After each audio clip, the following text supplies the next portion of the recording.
നമ്മുടെ രാജ്യത്ത് സമാനതകളില്ലാത്ത പ്രതിസന്ധിയാണ് ഇൻഡിഗോ വിമാന കമ്പനി വരുത്തിയത് എന്ന് നമുക്ക് എല്ലാവർക്കും അറിയാം. ധാരാളം വിമാനം ക്യാൻസൽ ചെയ്യപ്പെട്ടു. രാജ്യത്തെ ജനങ്ങളെ വല്ലാതെ അവർ ബുദ്ധിമുട്ടിച്ചു എന്ന് നമുക്ക് എല്ലാവർക്കും അറിയാം. എന്നാൽ കേന്ദ്ര സർക്കാർ ഒന്നും മറക്കുകയും പൊറുക്കുകയും ചെയ്യുകയില്ല എന്ന് ഇൻഡിഗോയ്ക്ക് മാത്രമല്ല കേന്ദ്രവുമായി മുട്ടിയവർക്കും നമ്മുടെ രാജ്യത്തിന്റെ സാധാരണ സിസ്റ്റത്തിന്റെ താളം തെറ്റിക്കാൻ ശ്രമിക്കുന്ന ഏതൊരാൾക്കും മനസ്സിലാകും. എന്തായാലും ഇപ്പോൾ വരുന്ന റിപ്പോർട്ട് അനുസരിച്ച് ഇൻഡിഗോ വിമാന സർവീസ് പ്രതിസന്ധിയെക്കുറിച്ചുള്ള അന്വേഷണ report director general of civil aviation പുറത്തിറക്കി.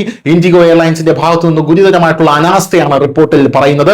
ഇൻഡിഗോയ്ക്ക് DGCA ആകെ 22 കോടി രൂപ, അതായത് 222 മില്യൺ രൂപ പിഴ ചുമത്തിയിട്ടുണ്ട്. കൂടാതെ നിർദ്ദേശങ്ങൾ പാലിക്കുന്നുണ്ടെന്ന് ഉറപ്പാക്കാനും ദീർഘകാല സിസ്റ്റം മെച്ചപ്പെടുത്തലുകൾ ഉറപ്പാക്കാനും എയർലൈൻ DGCAയിൽ 50 കോടി രൂപ, അതായത് 500 മില്യൺ രൂപ ബാങ്ക് ഗ്യാരണ്ടി നിക്ഷേപിക്കേണ്ടതുണ്ട്.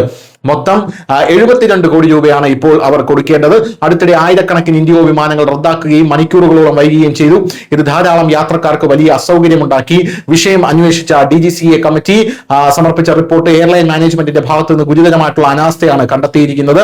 എന്തായാലും ഇൻഡിഗോയ്ക്ക് വലിയ പിഴ ചുമത്തിയതിന് പിന്നാലെ ഇപ്പോൾ ഇൻഡിഗോ വലിയ രീതിയിലുള്ള പ്രതിസന്ധിയിലേക്ക് പോവുകയാണ്.